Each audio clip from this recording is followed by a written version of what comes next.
Ezra ১। পার্শ্বের রাজা কোরসের রাজত্বের প্রথম বছরে প্রভু একটি ঘোষণা করবার জন্য তাকে উৎসাহিত করলেন। কোরস সেই ঘোষণাটি লিখিয়ে নিলেন এবং তার রাজ্যের সব জায়গায় সেটি পড়াবার ব্যবস্থা করলেন। জিরমিয়র মুখ দিয়ে বলা প্রভুর এই বার্তাটি যাতে প্রচার হয় তার জন্য এই ব্যবস্থা হল। ঘোষণাটি এইরূপ: পার্শ্বের রাজা কোরসের কাছ থেকে, স্বর্গের প্রভু আমায় পৃথিবীর সমস্ত রাজ্য উপহার দিয়েছেন। জিহুদা দেশের জেরুসালেমে তার জন্য একটি মন্দির নির্মাণের নিমিত্ত তিনি আমাকে নিযুক্ত করেছেন। যদি তোমাদের মধ্যে তার কোনো লোক বাস করে তবে তারা যেন তাদের জিহুদা দেশের জেরুসালেম শহরে গিয়ে ইসরায়েলের ঈশ্বর প্রভুর জন্য একটি মন্দির নির্মাণ করে যেটি জেরুসালেমে আছে। প্রভু তাদের আশীর্বাদ করুন। সমস্ত জায়গায় যেখানে বেঁচে যাওয়া ইসরায়েলীয়রা বাস করে তাদের সেখানকার অধিবাসীদের সমর্থন অবশ্যই পাওয়া দরকার। জেরুসালেমে ঈশ্বরের মন্দির নির্মাণের জন্য প্রত্যেককে তাদের সোনা, রূপো, গবাদি পশু ও অন্যান্য প্রয়োজনীয় সামগ্রী দান করতে হবে। তখন জিহুদা ও বিন্যামিন উপজাতির পরিবারের অধিনায়করা প্রভুর মন্দির নির্মাণের জন্য জেরুসালেমে যেতে প্রস্তুত হল। অন্যান্য লোকরাও, যারা ঈশ্বরের দ্বারা উৎসাহিত হয়েছিল, তারাও তাদের সঙ্গে যোগদান করতে প্রস্তুত হল। এই কাজের জন্য তাদের প্রতিবেশীরা সকলেই মুক্তহস্তে তাদের সোনা, রূপো, গবাদি পশুসহ আরও অন্যান্য বহুমূল্য উপহার দান করল। যে সমস্ত জিনিস মূলত জেরুসালেমে প্রভুর মন্দিরে ছিল সেগুলিও পার্শ্বরাজ কোরস সেখান থেকে বের করে আনলেন। এই জিনিসগুলি রাজা নবুখদ্নেচ্ছর বের করে নিয়ে এসে তার মন্দিরে মূর্তিসমূহের মধ্যে রেখেছিলেন।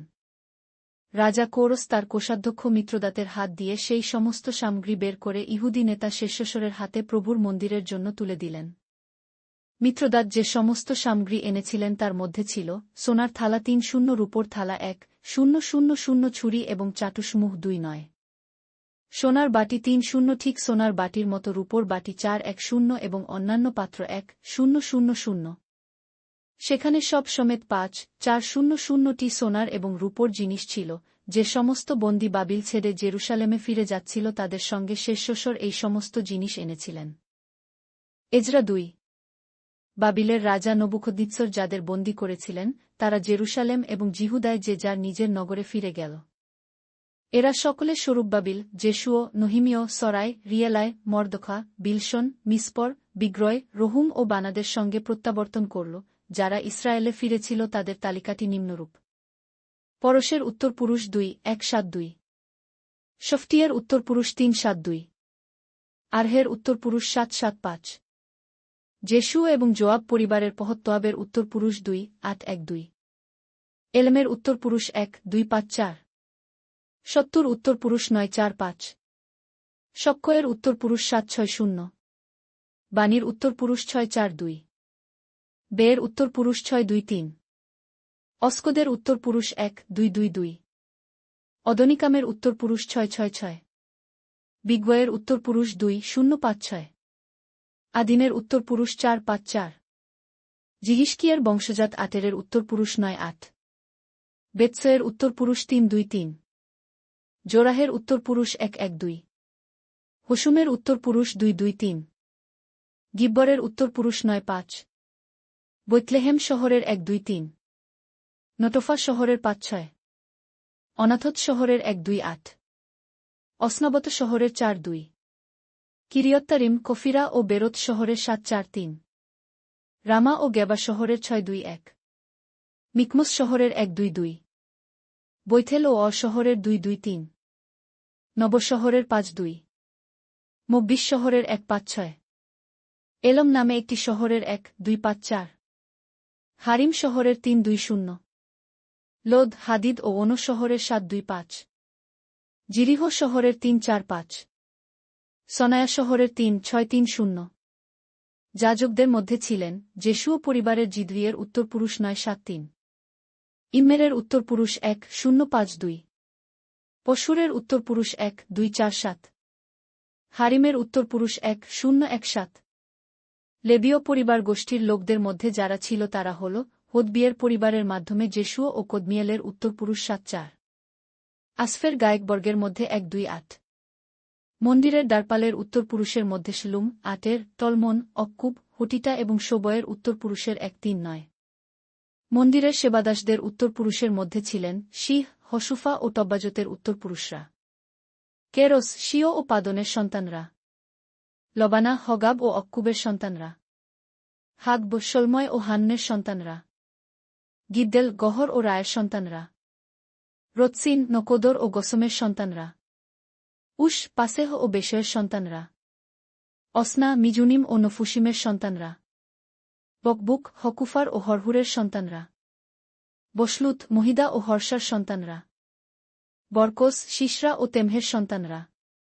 নৎসিহ ও হটিফার সন্তানরা। জালা, দর্কন ও গিদ্দেল। শফটিও, হটিল, পোখেরথৎসবাইমের এবং আমির সন্তানগণ। মন্দিরের সেবাদাসরা এবং শলোমনের ভৃত্যদের উত্তরপুরুষরা 392। তেলমেল, তেলহর্ষা, করুব, অদ্দন ও ইম্মের নগর থেকে জেরুসালেমে এসেছিল নিম্নলিখিত ব্যক্তিরা, কিন্তু তারা ইসরায়েলের পরিবারবর্গের পরিবার ছিল কিনা তা প্রমাণ করতে পারল না। দলায়, টোবিয় ও নকোদের উত্তরপুরুষ 652। হবায়, হক্কস ও বর্সিল্লয় যাজক পরিবারের উত্তরপুরুষ। যদি কোনো পুরুষ গিলিয়দের বর্সিল্লয় কন্যাকে বিয়ে করত, তাহলে সেই পুরুষটিকে বলা হতো বর্সিল্লয়ের উত্তরপুরুষ। এরা সকলেই তাদের পরিবারের ইতিহাস স্থাপন করবার চেষ্টা করল। যেহেতু যাজক তালিকায় এদের পূর্বপুরুষদের নামোল্লেখ ছিল না, সেহেতু তাদের পূর্বপুরুষরা সত্যিই যাজক ছিলেন কিনা তা তারা প্রমাণ করতে পারল না, তাই তারাও যাজক হিসেবে কাজ করবার অনুমতি পেল না। রাজ্যপাল তাদের আদেশ দিলেন, যতক্ষণ পর্যন্ত না একজন যাজক উরিম এবং তুম্মিম দ্বারা ঈশ্বরের সিদ্ধান্ত না জানাতে পারে ততক্ষণ তারা যেন পবিত্র খাদ্য গ্রহণ না করে। যারা ফিরে এল তাদের মধ্যে 4-2-3-6-0 জন ব্যক্তি ছিল। এছাড়াও তাদের সঙ্গে ছিল 7-3-3-7 জন পুরুষ ও নারী ভৃত্য, 200 জন গায়ক ও গায়িকা।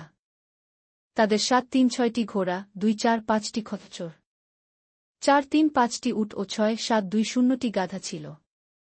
তারা যখন জেরুসালেমে প্রভুর মন্দিরে এসে পৌঁছল তখন পরিবারের কর্তারা প্রভুর মন্দির নির্মাণের জন্য উপহারগুলি দান করলেন।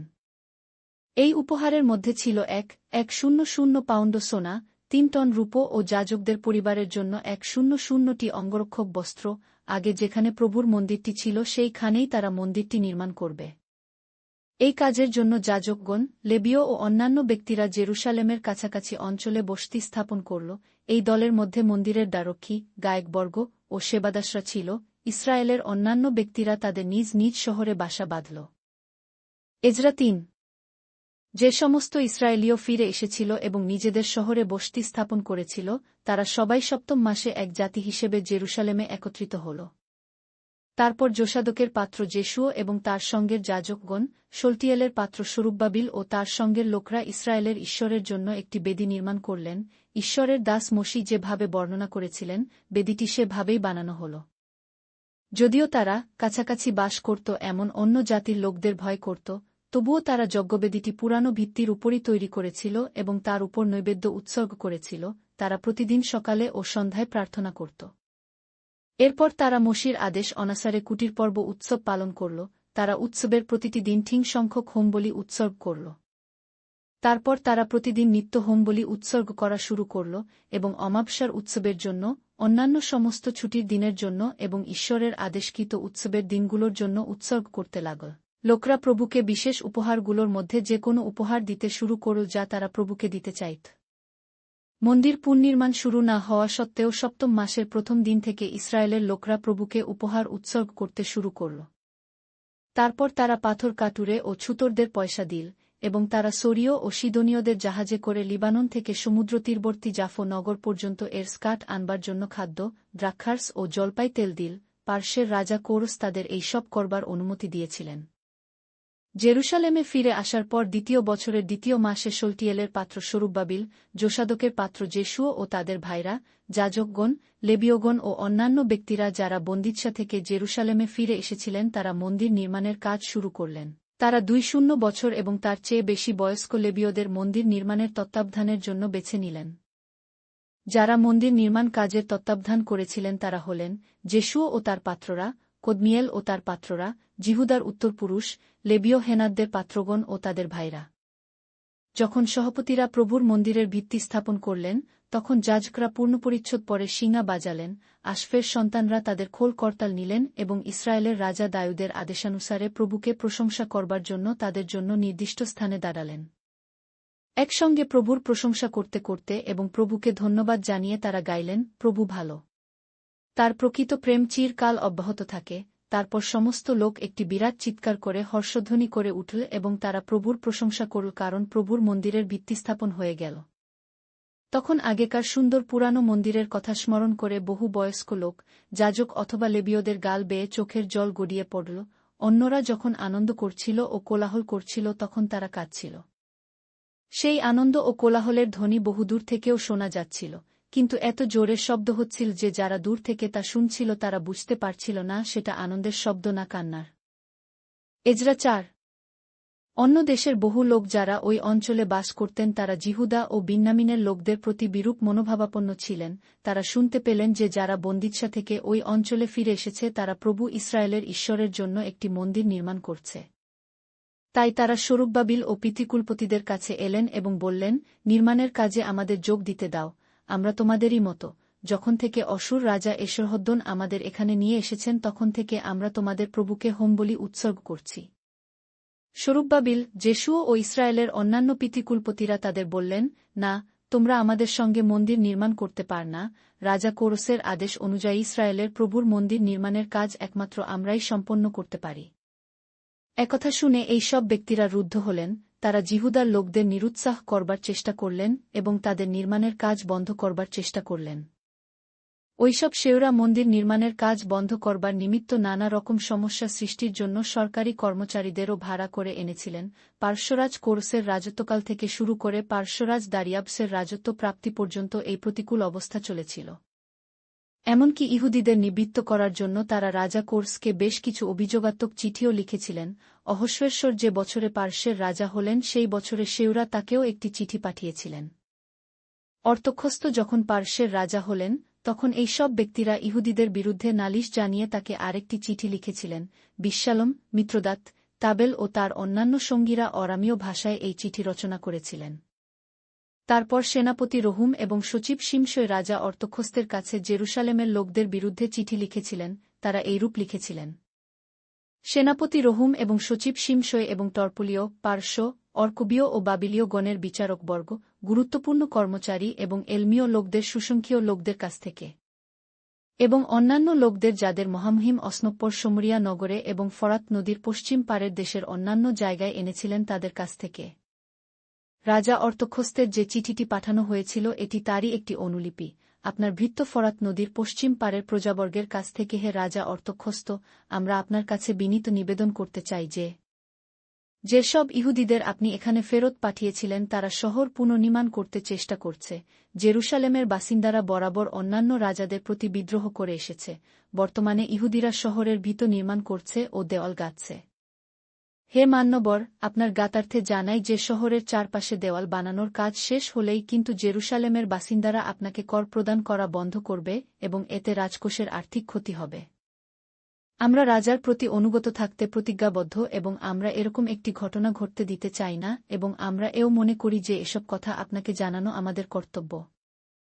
রাজা অর্তক্ষস্ত, আপনাকে আমরা আপনার পূর্বে যে সব রাজাগণ রাজত্ব করেছেন তাদের নথিপত্র পড়ে দেখতে পরামর্শ দিচ্ছি।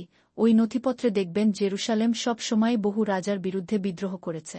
জেরুসালেমের বাসিন্দারা রাজা ও শাসকদের বিরুদ্ধে বিদ্রোহ করে বহু অসুবিধার সৃষ্টি করেছিল। ওই সব কারণবশতই এই শহরটি ধ্বংস হয়। হে রাজাধিরাজ, আমরা আপনাকে সাবধান করে দিতে চাই, জেরুসালেমের চারপাশের দেওয়াল যদি আবার গাঁথা হয় তাহলে আপনি ফরাত নদীর পশ্চিমাঞ্চল থেকে আপনার কর্তৃত্ব হারাতে বসবেন। রাজা অর্তক্ষস্ত এদের চিঠির উত্তরে লিখলেন: আমার শুভেচ্ছা নেবেন, আপনাদের পাঠানো চিঠিটি আমাকে অনুবাদ করে পড়ে শোনানো হয়েছে। আমি আপনাদের পরামর্শ অনুযায়ী ভূতপূর্ব রাজাদের দলিল ও অন্যান্য তথ্যাদি অনুসন্ধানের নির্দেশ দিই। সেই সব লেখা পড়া হয় ও জানা যায় যে দীর্ঘকাল থেকেই জেরুসালেম শহরের বাসিন্দারা শাসকদের বিরুদ্ধে বিদ্রোহ করে এসেছে। বিদ্রোহ এবং বিরোধিতার সৃষ্টি করা এই শহরের নিত্য নৈমিত্তিক ঘটনা। জেরুসালেম ও ফরাত নদীর পশ্চিমাঞ্চলে বহু ক্ষমতাবান রাজগণ রাজত্ব করে এসেছেন এবং তারা এই সমুদ্র অঞ্চল থেকে করও পেয়েছেন। এখন আমি পুনরায় নির্দেশ না দেওয়া পর্যন্ত আপনারা ইহুদিদের জেরুসালেম শহরের চারপাশে দেওয়াল তোলার কাজ বন্ধ করতে আদেশ করুন। দেখবেন এই ব্যাপারে যেন কোনো গাফিলতি না হয়। আমরা জেরুসালেম শহরকে নতুন করে বানাতে দিতে পারি না, কারণ আমরা হয়তো এই শহর থেকে কর পাব না। রাজা অর্তক্ষস্তের চিঠিটির একটি অনুলিপি রহুম, শিমশয় এবং তাদের সঙ্গের লোকদের কাছে পড়ে শোনানো হল। তারপর ওই ব্যক্তিরা সোজা জেরুসালেমে ইহুদিদের কাছে গেলেন এবং ইহুদিদের নির্মাণ কার্য বন্ধ করতে বাধ্য করলেন। ফলস্বরূপ জেরুসালেমে ঈশ্বরের মন্দির নির্মাণের কাজ বন্ধ হল। পার্শ্বের রাজা হিসেবে দারিয়াবসের রাজত্বের দ্বিতীয় বছর পর্যন্ত নির্মাণ কাজ বন্ধ ছিল। এজরা ৫। সেই সময় হগয় ও ইদ্দোর পুত্র সখরীয় ভাববাদিদ্বয় প্রভুর নামে ভবিষ্যদ্বাণী করে জেরুসালেম ও জিহুদার লোকদের উদ্দীপিত করতে লাগলেন। তখন শলটিয়েলের সন্তান সরুব্বাবিল ও যোসাদকের পুত্র যেশুও আবার জেরুসালেমে মন্দির নির্মাণের কাজ শুরু করলেন। ঈশ্বরের সমস্ত ভাববাদীরা তাদের সঙ্গে ছিলেন এবং তারা এই কাজ সমর্থন করছিলেন। তখন ফরাত নদীর পশ্চিমাঞ্চলের শাসক তত্ত্বনা, সথর্বসেনায় ও তাদের অনুচরবর্গ, যারা মন্দির পুনর্নির্মাণের কাজ শুরু করেছিলেন তাদের কাছে গিয়ে জানতে চাইলেন, কার সম্মতিতে তোমরা আবার নতুন করে মন্দির বানাতে শুরু করেছ? সরুব্বাবিলের কাছেও যারা এই মন্দির পুনর্নির্মাণের কাজে জড়িত ছিলেন তাদের নাম জানতে চাইলেন। কিন্তু ঈশ্বর বয়ং ইহুদি নেতাদের প্রতি লক্ষ্য রাখছিলেন। রাজা দারিয়াবসকে একটা খবর না পাঠানো পর্যন্ত তাদের কাজ বন্ধ করবার কোনো প্রয়োজন ছিল না। রাজার কাছ থেকে উত্তর না আসা পর্যন্ত তারা কাজ চালিয়ে গেলেন। ফরাত নদীর পশ্চিমাঞ্চলের শাসক তত্ত্বনা, সথর্বসেনায় ও তাদের সঙ্গে প্রধান ব্যক্তিরা রাজা দারিয়াবসকে একটি চিঠি পাঠালেন। হে রাজা, আমরা জিহুদা অঞ্চলে গিয়েছিলাম এবং মহান ঈশ্বরের মন্দির নির্মাণস্থল পরিদর্শন করেছি এবং দেখলাম যে ইহুদিরা বড় পাথর ও কাঠের গুঁড়ি দিয়ে মন্দিরটি বানিয়ে চলেছে। আমাদের বিশ্বাস এই গতিতে কাজ হলে মন্দির নির্মাণের কাজ দ্রুত সম্পন্ন হবে। আমরা তাদের দলপতিদের কাছে আপনাকে পাঠানোর জন্য ব্যক্তিদের নামের তালিকা চেয়েছিলাম এবং প্রশ্ন করেছিলাম। আমরা এটাও জানতে চেয়েছিলাম যে কার অনুমতিতে তারা মন্দিরটি পুনর্নির্মাণ করছে। উত্তরে তারা বলল, আমরা স্বর্গ ও মর্ত্যের ঈশ্বরের দাস। আমরা মন্দিরটি পুনর্নির্মাণ করছি যেটি বহু বছর আগে ইসরায়েলের এক মহান রাজা বানিয়েছিলেন। আমাদের পূর্বপুরুষরা ঈশ্বরকে রুষ্ট করেছিল, তাই ঈশ্বর নবুখদ্নেচ্ছরকে বাবিলের রাজা করে পাঠিয়েছিলেন আমাদের পূর্বপুরুষকে শাসন করবার জন্য। নবুখদ্নেচ্ছর এই মন্দিরটি ধ্বংস করে আমাদের পূর্বপুরুষদের বন্দী করে বাবিলে নিয়ে যান। বাবিলে কোরসের প্রথম বছরের রাজত্বকালে তিনি এই মন্দির পুনর্নির্মাণের জন্য আদেশ দেন। অতঃপর রাজা কোরস সমস্ত সোনার ও রূপোর জিনিস, যেগুলো জেরুসালেমের মন্দির থেকে নবুখদ্নেচ্ছর দ্বারা লুণ্ঠিত হয়েছিল এবং তার মূর্তির মন্দিরে রাখা হয়েছিল, সেগুলো শেষশরের হাত দিয়ে ফেরত পাঠান। রাজা কোরস শেষশরকে রাজ্যপাল হিসেবে নিয়োগ করলেন এবং তাকে বললেন, এই সব সোনা এবং রূপোর জিনিস নিয়ে যাও এবং জেরুসালেমের মন্দিরে পুনরায় রেখে দাও এবং মন্দিরটি পূর্বে যেখানে ছিল ঠিক সেখানেই মন্দির পুনর্নির্মাণ কর। শেষশর তখন জেরুসালেমে এসে এই নতুন মন্দিরের ভিত্তিপ্রস্তর স্থাপন করেন। সেদিন থেকে আমরা এই ঈশ্বরের মন্দির পুনর্নির্মাণের কাজ করে আসছি, কিন্তু আমাদের কাজ এখনও শেষ হয়নি। এখন রাজা যদি ইচ্ছা করেন, দয়া করে পুরানো নথিপত্র দেখতে পারেন, এটা প্রমাণ করবার জন্য যে রাজা কোরস সত্যিই জেরুসালেমে ঈশ্বরের মন্দির পুনর্নির্মাণের নির্দেশ দিয়েছিলেন কিনা। অতঃপর তিনি যদি এ বিষয়ে তার সিদ্ধান্তের কথা আমাদের একটি চিঠিতে জানান তাহলে আমরা বিশেষ বাধিত হব। এজরা ৬। তখন রাজা দারিয়াবস তাদের কথার সত্যতা যাচাইয়ের জন্য প্রাচীন রাজাদের নথিপত্র খুঁজে দেখার নির্দেশ দিলেন। এই সমস্ত নথিপত্র বাবিলে কোষাগারে রক্ষিত হতো। ভালোভাবে অনুসন্ধান করে মাদীয় প্রদেশের অকমথা দুর্গে প্রাচীন তুলট কাগজে লেখা একটি সরকারি নথি পাওয়া গেল যাতে রাজা কোরস জেরুসালেমে মন্দির নির্মাণের জন্য আদেশ দিয়েছিলেন। নথিতে এইরূপে লেখা ছিল, কোরস তার রাজা হওয়ার প্রথম বছরে জেরুসালেমের মন্দির সম্পর্কে নির্দেশ দিয়েছিলেন। আদেশটি ছিল এইরূপ, ঈশ্বরের জন্য মন্দিরটি আবার বানানো হোক, এই মন্দিরে ঈশ্বরের জন্য উৎসর্গ নিবেদন করা হবে, এই মন্দিরের ভিত্তি স্থাপন করা হোক। মন্দিরটি ৯০ ফুট চওড়া ও উচ্চতায় ৯০ ফুট হবে। মন্দিরকে ঘিরে ৩ সারি বড় পাথরের দেওয়াল ও ১ সারি বড় কাঠের গুঁড়ির দেওয়াল থাকবে। মন্দির নির্মাণের ব্যয় বহন হবে রাজার কোষাগার থেকে। নবুখদ্নেচ্ছর যে সব সোনা এবং রূপো লুণ্ঠন করে বাবিলে নিয়ে এসেছিলেন সেগুলি সব অবশ্যই ঈশ্বরের মন্দিরে ফেরত পাঠাতে হবে। আমি দারিয়াবস ফরাত নদীর পশ্চিমাঞ্চলের রাজ্যপাল তত্ত্বনাইকে, সথর্বসেনাকে ও অন্যান্য উচ্চপদস্থ কর্মচারীদের জেরুসালেম থেকে সরে যেতে আদেশ দিচ্ছি। এই ঈশ্বরের মন্দির নির্মাণের কাজ বন্ধ করবার চেষ্টা করো না, কর্মীদের বিরক্ত করো না। ইহুদিদের রাজ্যপাল এবং ইহুদিদের নেতারা আদিস্থানের উপর মন্দির পুনর্নির্মাণ করুক।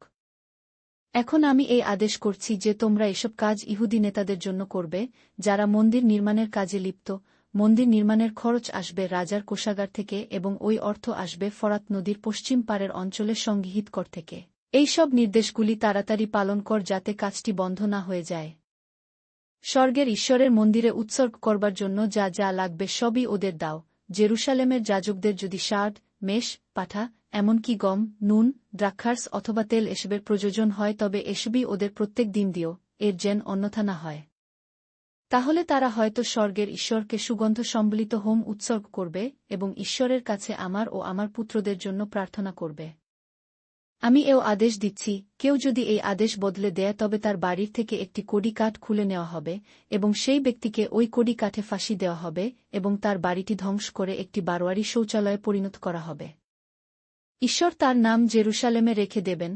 কোনো রাজা অথবা দেশ অথবা কেউ যদি এই আদেশ বদলাবার চেষ্টা করে অথবা জেরুসালেমে মন্দির ধ্বংস করবার চেষ্টা করে তাহলে যেন ঈশ্বর তাদের পরাজিত ও ধ্বংস করেন। আমি দারিয়াবস এই আদেশ দিয়েছি। এই আদেশ অতি সত্বর এবং সম্পূর্ণভাবে পালন করা চাই। তখন ফরাত নদীর পশ্চিমাঞ্চলের রাজ্যপাল তত্ত্বনা সথর্বসনায় ও তার লোকরা রাজা দারিয়াবসের আদেশ তাড়াতাড়ি ও পুরোপুরিভাবে মেনে নিলেন। ইহুদিদের প্রবীণরা ভাববাদী হগয় ও ইদ্দোর পুত্র সখরিয়ের ভবিষ্যৎবাণীর দ্বারা অনুপ্রাণিত ও উৎসাহিত হয়ে মন্দির নির্মাণের কাজ চালিয়ে গেলেন ইসরায়েলের ঈশ্বরের আদেশ অনুসারে এবং পার্শ্বের বিভিন্ন রাজা কোর্স, দারিয়াবস এবং অর্তখস্তের নির্দেশ পালন করে তারা মন্দির নির্মাণের কাজে সাফল্যলাভ করেছিলেন। দারিয়াবসের রাজত্বের ৬ষ্ঠ বছরের অদর মাসের ৩য় দিনে মন্দির নির্মাণের কাজ শেষ হয়েছিল।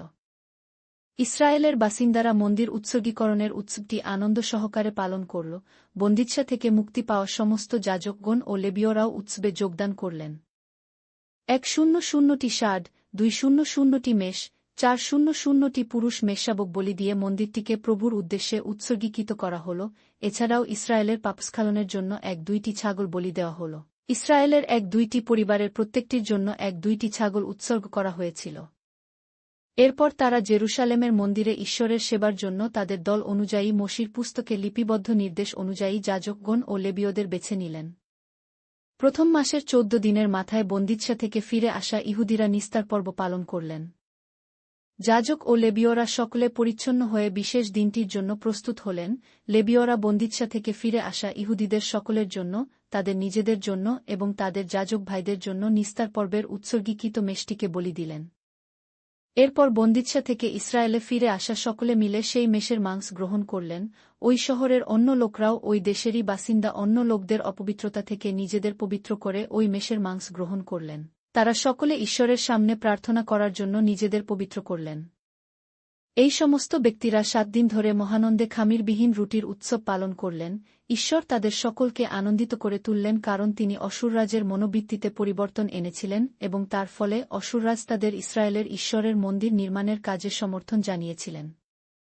এজরা ৭। এসব ঘটনা ঘটে যাবার পর পার্শ্বের রাজা অর্তখস্তের রাজত্বকালে ইসরা বাবিল থেকে জেরুসালেমে এলেন।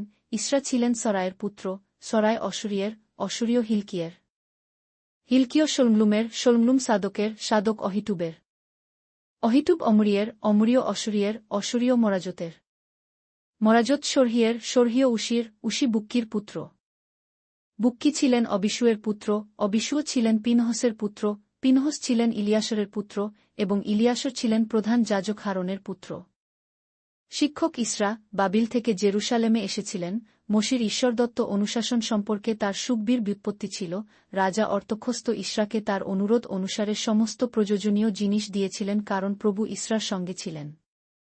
ইসরায়েলের বহু মানুষ যেমন যাজকগণ, লেবীয়গণ, গীতকারগণ, দ্বারক্ষীগণ প্রভৃতি ব্যক্তিরা ইসরার সঙ্গে ইসরায়েলে এসেছিলেন। এই সমস্ত ব্যক্তিরা রাজা অর্তখস্তের রাজত্বকালের ৭ম বর্ষে জেরুসালেমে এসে পৌঁছেছিলেন। ইসরা অর্তখস্তের রাজত্বকালের ৭ম বর্ষের ৫ম মাসে এসেছিলেন। ইসরা ও তার দল ওই বছরের প্রথম মাসে বাবিল ত্যাগ করে এবং ৫ম মাসের প্রথম দিন জেরুসালেমে এসে উপস্থিত হন। ইসরা প্রভুর বিধিগুলি সম্পর্কে সম্যক জ্ঞানার্জনের জন্য তার জীবনের সমস্ত সময় ব্যয় করেন। তিনি ইসরায়েলের লোকদের প্রভুর বিধি ও আদেশগুলি শেখাতে ও সম্পাদন করাতে চেষ্টা করেছিলেন। ইসরা ছিলেন একজন যাজক ও শিক্ষক যার ইসরায়েলের প্রতি প্রদত্ত ঈশ্বরের আদেশ ও বিধি সম্পর্কে সম্যক জ্ঞান ছিল। রাজা অর্তখস্ত ইসরাকে এই চিঠিটি লিখেছিলেন। রাজা অর্তখস্তের কাছ থেকে যাজক ইসরা, যিনি স্বর্গের প্রভুর বিধির একজন শিক্ষক, তাকে রাজা অর্তখস্তের অভিনন্দন। আমি এই আদেশ দিচ্ছি, যে কোনো ইসরায়েলীয়, কোনো যাজক অথবা যে কোনো লেবীয় যারা আমার রাজত্বে বসবাস করে, তারা কেউ যদি ইসরার সঙ্গে জেরুসালেমে যেতে চায় তো যেতে পারে। ইসরা, তোমাকে আমি ও আমার ৭ জন মন্ত্রীর দায়িত্ব দিলাম। তুমি অতি অবশ্য জিহুদা ও জেরুসালেমে গিয়ে বয়ং পর্যবেক্ষণ করবে, সেখানে তোমার ব্যক্তিবর্গ ঈশ্বরের বিধিগুলি কতদূর পালন করছে, আর সেই বিধি তো তোমার সঙ্গেই আছে। আমরা ইসরায়েলের ঈশ্বরের জন্য তোমার সঙ্গে যে সোনা ও রূপো দিলাম, তুমি তা জেরুসালেমে ঈশ্বরের জন্য নিয়ে যাবে।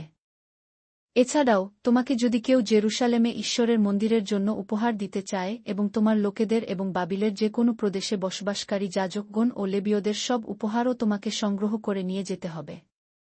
এই সমস্ত অর্থ দিয়ে তুমি বিষ, মেষ ও মেষশাবক এবং শস্য ও পানীয় কিনবে। অতঃপর জেরুসালেমে ঈশ্বরের মন্দিরের বেদিতে এই সমস্ত নৈবেদ্য উৎসর্গ করবে। তুমি এবং অন্যান্য ইহুদিরা বাকি সোনা ও রূপো যেমন খুশি খরচ করতে পারো, কিন্তু এমনভাবে খরচ করবে যাতে ঈশ্বর সন্তুষ্ট হন। এ সমস্ত জিনিস জেরুসালেমে ঈশ্বরের কাছে নিয়ে যাবে, এগুলো সব প্রভুর উপাসনার জন্য ব্যবহৃত হবে। এছাড়া মন্দিরের প্রয়োজনে আর যা কিছু লাগবে, রাজকোষ থেকে অর্থ চেয়ে কিনে নেবে। আমি, রাজা অর্থক্ষস্ত, ফরাত নদীর পশ্চিমাঞ্চলের যেসব ব্যক্তিবর্গের কাছে রাজকোষের অর্থ থাকে, তাদের নির্দেশ দিচ্ছি, ইসরার যখন যা অর্থের প্রয়োজন হয় তা যেন তাকে দেওয়া হয়, কারণ তিনি যাজক ও স্বর্গের ঈশ্বরের বিধিগুলির একজন শিক্ষক। আপাতত তাকে 3-4 টন রূপো, 600 বুশেল গম, 600 গ্যালন দ্রাক্ষারস, 600 গ্যালন জলপাই তেল ও পর্যাপ্ত পরিমাণ লবণ দেওয়া হোক। স্বর্গের ঈশ্বর ইসরাকে যা কিছু নিতে আদেশ দিয়েছেন তা যেন তাকে যত দ্রুত সম্ভব দেওয়া হয়। আমি আমার সন্তান ও রাজত্বের বিরুদ্ধে স্বর্গের ঈশ্বরকে অসন্তুষ্ট করতে চাই না, সুতরাং প্রভুর মন্দিরের জন্য এই সব নির্দেশগুলি যেন পালন করা হয়। হে আমার দেশবাসীগণ, আমি তোমাদের জ্ঞাতার্থে জানাতে চাই যে যাজকগণ, লেবীয়গণ, গায়ক, দ্বারক্ষী, মন্দিরের সেবাদাস ও ঈশ্বরের মন্দিরের অন্য যে কোনো কর্মীর কাছ থেকে কর গ্রহণ অবৈধ। রাজাকে সম্মান দেখানোর জন্য প্রভুর দাসদের কোনো কর দেওয়ার প্রয়োজন নেই। হে ইসরা, ঈশ্বর ও তার বিধি সম্পর্কে তোমার যথেষ্ট জ্ঞান আছে, সুতরাং ফরাত নদীর পশ্চিমাঞ্চলের লোকদের বিচার ব্যবস্থা ও শাসনকর্ম দেখার জন্য আমি তোমাকে তোমার পছন্দ অনুযায়ী শাসনকর্তা ও বিচারকবর্গ নিযোগের ক্ষমতা দিলাম। ওই সমস্ত ব্যক্তিবর্গ তোমার প্রভুর বিধি অনুযায়ী এই অঞ্চলের বিচার বিভাগীয় প্রশাসনিক কাজকর্ম সম্পাদন করবেন। এমন কেউ যদি থাকেন যে ঈশ্বরের বিধি সম্পর্কে অবগত নয়, তাহলে ওই বিচারকবর্গ তাকে ঈশ্বরের বিধি সম্পর্কে শিক্ষা দান করবে। কোনো ব্যক্তি যদি বিধিগুলি লঙ্ঘন করে, তাহলে তাকে অপরাধের মাত্রা অনুযায়ী মৃত্যুদণ্ড, নির্বাসন বা কারাবাসের শাস্তি দেওয়া হবে বা জরিমানা করা হবে। প্রভু মহিমাময়, আমাদের পূর্বপুরুষদের ঈশ্বর। জেরুসালেমে প্রভুর মন্দিরের প্রতি সম্মান জ্ঞাপনের জন্য ঈশ্বর রাজার হৃদয়ে তার অভিলাষ স্থাপন করলেন। রাজা তার মন্ত্রীবর্গ ও কর্মচারীদের উপস্থিতিতে প্রভু আমার প্রতি তার সত্যিকারের ভালোবাসা অভিব্যক্ত করেছিলেন। প্রভু আমার সহায় হয়েছিলেন এবং তাই আমি সাহসী হয়ে আমার সঙ্গে জেরুসালেমে ফিরে যাবার জন্য ইসরায়েলের সমস্ত নেতাদের একত্রিত করেছিলাম। এজরা 8। রাজা অর্তক্ষস্তের রাজত্বকালে যে সব পরিবারের প্রধানরা আমার সঙ্গে বাবিল থেকে জেরুসালেমে এসেছিলেন, নিচে তাদের নামের তালিকা দেওয়া হল।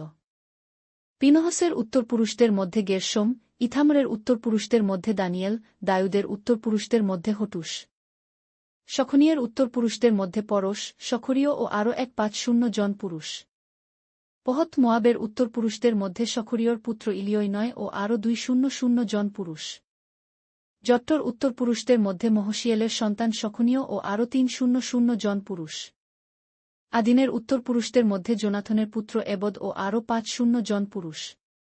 এলমের উত্তরপুরুষদের মধ্যে অথলিয়ের পুত্র জিসায়হ ও আরও 700 জন পুরুষ।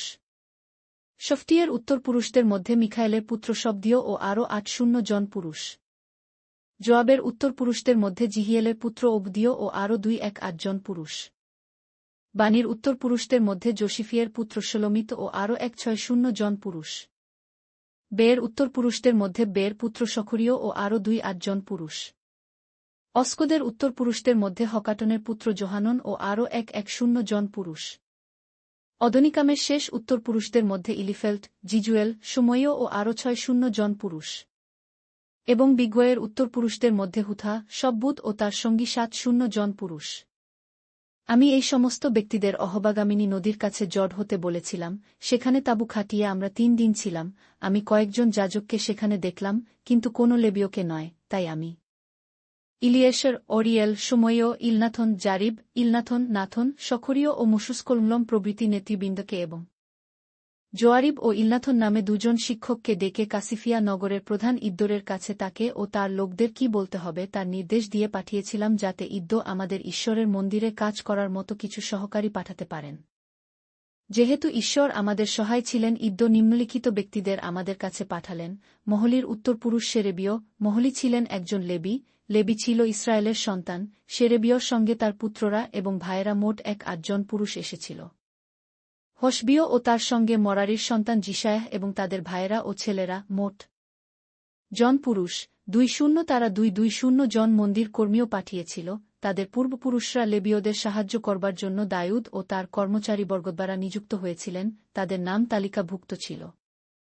অহবা নদীর কাছে আমি ঘোষণা করলাম, ঈশ্বরের কাছে আমাদের বিনীত প্রতিপন্ন করার জন্য আমরা সকলে উপবাস করব। ঈশ্বরের কাছে আমরা আমাদের ও আমাদের সন্ততিদের এবং আমাদের বিষয় সম্পত্তির নিরাপদ যাত্রার জন্য প্রার্থনা করতে চেয়েছিলাম। আমি আমাদের নিরাপত্তার জন্য রাজার কাছ থেকে আমাদের সঙ্গে আসবার জন্য সৈন্য ও অশ্বারোহী চাইতে অত্যন্ত দ্বিধা বোধ করেছিলাম, কারণ আমরা রাজাকে বলেছিলাম, যারা প্রভুতে বিশ্বাস করে ও তার প্রতি আস্থা রাখে, আমাদের প্রভু সদা তাদের সহায় হন। কিন্তু যেসব ব্যক্তি তার থেকে দূরে সরে যায়, ঈশ্বর তাদের প্রতি রুদ্ধ হন। আমরা তাই উপবাস করে ঈশ্বরের কাছে প্রার্থনা করেছিলাম এবং তিনি আমাদের প্রার্থনা শুনেছিলেন। এরপর আমি যাজকদের মধ্যে থেকে শেরেবীয়, হশবীয় যারা নেতৃস্থানীয় ছিল ও তাদের 10 জন ভাই প্রমুখ মোট 1-2 জন যাজককে বেছে নিয়েছিলাম। রাজা অর্তখস্ত, তার উপদেষ্টাগণ, তার প্রধানরা এবং বাবিলের সমস্ত ইসরায়েলীয়রা সেই উপহারগুলি ঈশ্বরের মন্দিরের জন্য দিলেন, এবং বাবিলের লোকদের কাছ থেকে আমরা সব সোনা এবং রূপো ওজন করে মন্দিরের কাজের জন্য ওই 12 জনকে দিলাম। সব মিলিয়ে 2-5 টন রূপো, 3-4 টন রূপোর থালা ও 3-4 টন সোনা ছিল। এছাড়াও আমরা প্রায় 1-9 পাউন্ড ওজনের 20টি সোনার বাসন ও দুর্মূল্য 2টি পিতলের থালা দিয়েছিলাম এবং বলেছিলাম, তোমরা প্রভুর কাছে পবিত্র, এই সামগ্রীগুলিও প্রভুর কাছে পবিত্র। এই সমস্ত সোনা এবং রূপো লোকরা প্রভুকে দান করেছিল, সেই প্রভু যিনি তোমাদের পূর্বপুরুষদের ঈশ্বর। যাও, এই সমস্ত বস্তু রক্ষা কর। জেরুসালেমে প্রভুর মন্দিরের নেতৃবর্গকে দেওয়ার আগে পর্যন্ত এই সমস্ত সম্পদের দায়িত্ব তোমাদের, ইসরায়েলের প্রধান পরিবারবর্গের নেতা ও লেবীয়দের হাতে এই সমস্ত কিছু তুলে দেবে। তারা ওজন করে এই সমস্ত জিনিস জেরুসালেমে প্রভুর মন্দিরের ঘরের ভেতরে তুলে রাখবেন। তখন যাজক ও লেবীয়রা জেরুসালেমের মন্দিরের জন্য ইসরার দেওয়া সামগ্রীগুলি গ্রহণ করল। প্রথম মাসের 12 দিনে আমরা অহবা নদীর কাছ থেকে জেরুসালেম অভিমুখে যাত্রা শুরু করলাম। ঈশ্বর আমাদের সহায় ছিলেন, তিনি আমাদের পথে সেউদের ও দুর্বৃত্তদের হাত থেকে রক্ষা করলেন। এরপর আমরা জেরুসালেমে পৌঁছলাম, সেখানে 3 দিন বিশ্রাম নিলাম। চতুর্থ দিন আমরা মন্দিরে গেলাম এবং দুর্মূল্য বস্তুগুলি ওজন করে যাজক উরিয়ের পুত্র মরেমতকে দিলাম। মরেমতের সঙ্গে পিনহসের পুত্র ইলিয়াসর এবং জেশুয়ের পুত্র যোশাবদ ও বিন্নুইর পুত্র নৈদীয় নামে 2 লেবীয় ছিল। আমরা সামগ্রীগুলি ওজন করে মোট ওজনের পরিমাণ নথিভুক্ত করেছিলাম। এরপর যেসব ইহুদিরা নির্বাসন থেকে ফিরে এসেছিল, তারা ইসরায়েলের ঈশ্বরকে হোম বলি নিবেদন করল।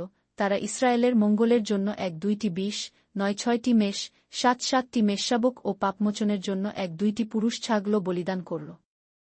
এরপর আমরা ফরাত নদীর পশ্চিম তীরস্থ প্রাদেশিক নেতাদের ও রাজ্যপালদের হাতে রাজার চিঠিটি তুলে দিলাম।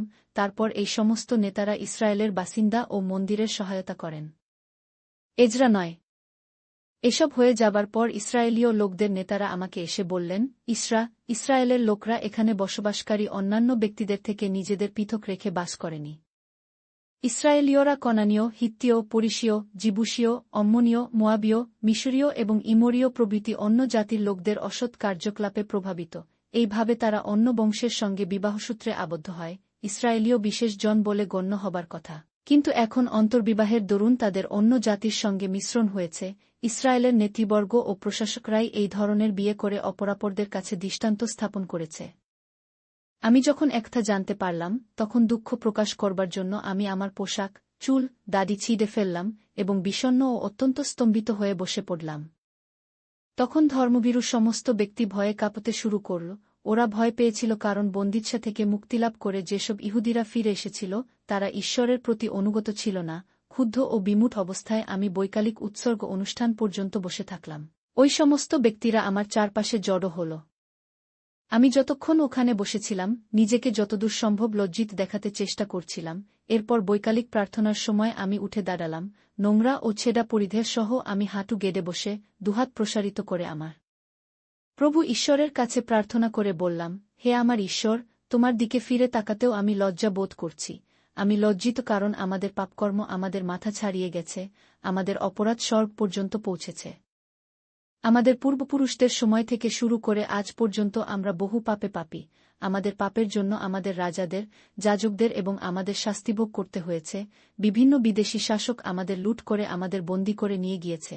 ওই বিদেশি আক্রমণকারীরা আমাদের সম্পদ লুট করেছে। আজ পর্যন্ত সেই একই পুরানো ঘটনা ঘটে চলেছে। কিন্তু এখন অল্প সময়ের জন্য তুমি আমাদের প্রতি দয়া প্রদর্শন করেছ। তুমি আমাদের বন্দী ব্যক্তিদের মধ্যে থেকে কয়েকজনকে এই পবিত্র স্থানে এসে বাস করার সুযোগ করে দিয়েছ। প্রভু, তুমি আমাদের দাসত্ব থেকে এক নতুন জীবন দান করেছ। হ্যাঁ, আমরা দাস ছিলাম, কিন্তু তুমি আমাদের দাস থাকতে দেবে না বলে পার্শ্বের রাজাদের দয়ালু করে আমাদের প্রতি তোমার অনুগ্রহ প্রকাশ করেছ। তোমার মন্দিরটি যেটি ধ্বংস হয়ে গিয়েছিল, সেটি গড়বার জন্য তুমি আমাদের নবজীবন দান করেছ। জিহুদা ও জেরুসালেমকে রক্ষার্থে তুমি আমাদের একটি দেওয়াল তুলতে সাহায্য করেছ। হে ঈশ্বর, তোমাকে আমরা আর কি বলতে পারি? আমরা আবার তোমার প্রতি অবাধ্য হয়েছি। হে ঈশ্বর, তুমি তোমার ভাববাদীদের মাধ্যমে আমাদের আদেশ করেছ। যে ভূখণ্ডতে তোমরা আপনগানে থাকতে চলেছ সেটি ধ্বংসাবশেষ মাত্র।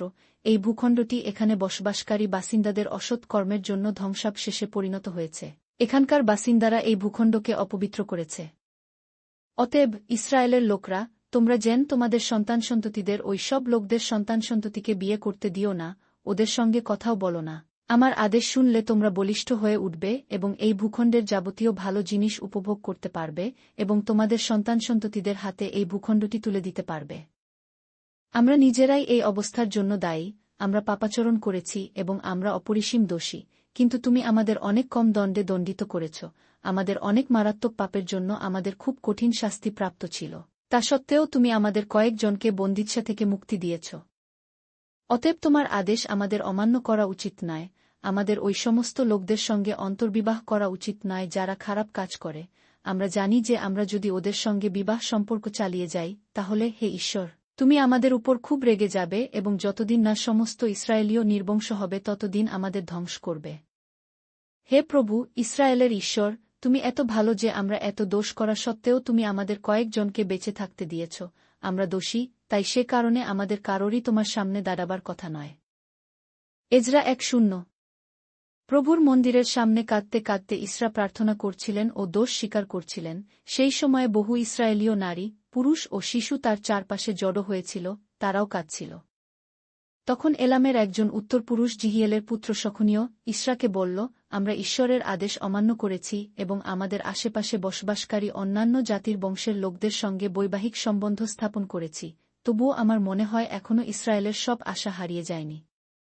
এখন আমরা ঈশ্বরের সামনে একটি চুক্তি করি যে এইসব বিজাতীয় স্ত্রীলোক ও তাদের সন্তানদের আমরা ফেরত পাঠিয়ে দেব। ইসরার উপদেশ মেনে চলবার জন্য ও যেসব ব্যক্তি আমাদের ঈশ্বরের প্রতি আস্থাবান তাদের অনুসরণ করবার জন্য আমরা এই কাজ করব এবং আমরা ঈশ্বরের বিধান মেনে চলব।